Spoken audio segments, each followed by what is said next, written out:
this video, we're going to have a look at the similarities and differences between prokaryotic and eukaryotic cells. All cells are either prokaryotic or eukaryotic.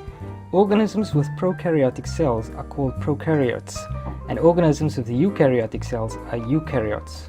Bacteria and archaea are prokaryotes, whereas plants, animals, fungi, and all other organisms are eukaryotes. If the genetic material is enclosed by a nuclear envelope, so giving a definite nucleus, then they are eukaryotic, like this animal cell. Whereas in prokaryotic cells, there isn't a nuclear membrane, and so no definite nucleus. The DNA is in the cytoplasm. We call a nucleus without a nuclear membrane a nucleoid. It isn't really a structure at all, it is simply the area in which the DNA exists. Prokaryotes were the first type of organisms to evolve and are still the most common organisms today. It is believed that the eukaryotes are evolved from prokaryotes. So the nucleus is a key factor in identifying whether a cell is prokaryotic or eukaryotic, but also the other organelles are too.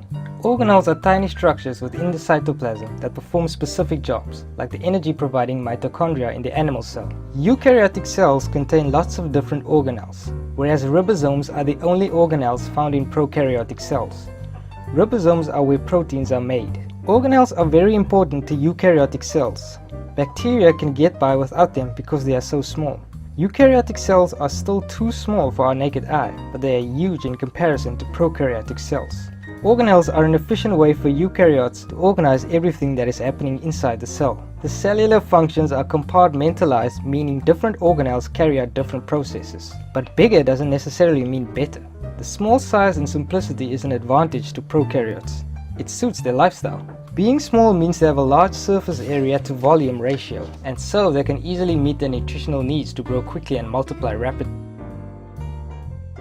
So we know that prokaryotes don't have a nucleus and lack most other organelles. Our final thing to discover is that all prokaryotes are unicellular. They are defined as unicellular organisms that lack a membrane-bound nucleus. Eukaryotes can be either uni or multicellular. We looked at the differences between unicellular and multicellular in this video. The statement that all prokaryotes are unicellular is up for discussion, however, as there is a lot of evidence that show that bacteria species can aggregate together and divide labor, thus forming a colony of cells that work more efficiently. This is a multicellular characteristic. However, there is a lot of resistance to calling any prokaryotes multicellular. So there we have nucleus-free prokaryotes and nucleus-containing eukaryotes. These are the main points from this video.